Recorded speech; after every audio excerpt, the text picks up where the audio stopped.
Echo, echo. Our computers and phones have RAM memory. When you open lots of apps or programs, it takes a portion of this memory. It starts to become sluggish, and sometimes it crashes altogether. With OCD, someone may be doing a certain task while having an intense, intrusive thought. Did I do this wrong?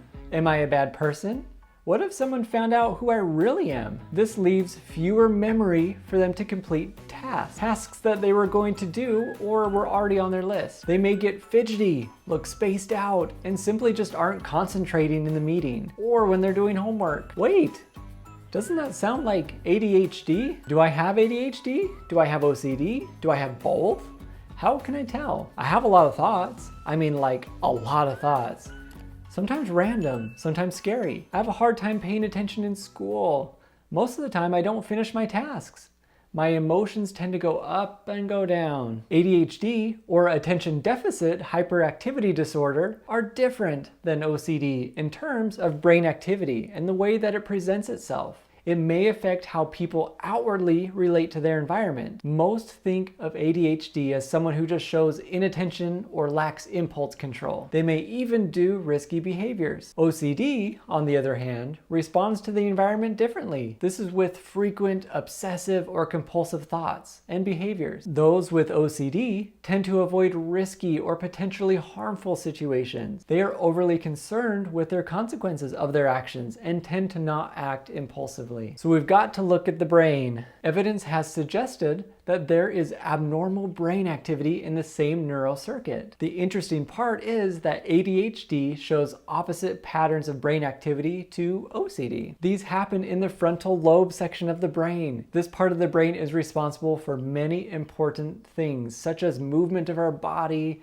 thinking and reasoning, and just the behaviors we do. Those with OCD have a significantly increased activity in their neural pathways that connect frontal lobe regions with the basal ganglia. A lot of words. This means that the brain is overactive. Those with ADHD show decreased activity, meaning the brain is less active. While the brain activity is different, the cognitive effects are pretty similar. Making decisions, planning, switching tasks, and just overall working memory. With OCD and ADHD, both show that these important functions are underperformed, meaning it's difficult to make decisions, plan, switch tasks, maintain a great working memory. You can see why it would be confusing to see the difference. Research has suggested that 1 out of 5 children with OCD are diagnosed with ADHD, and 1 out of every 12 adults.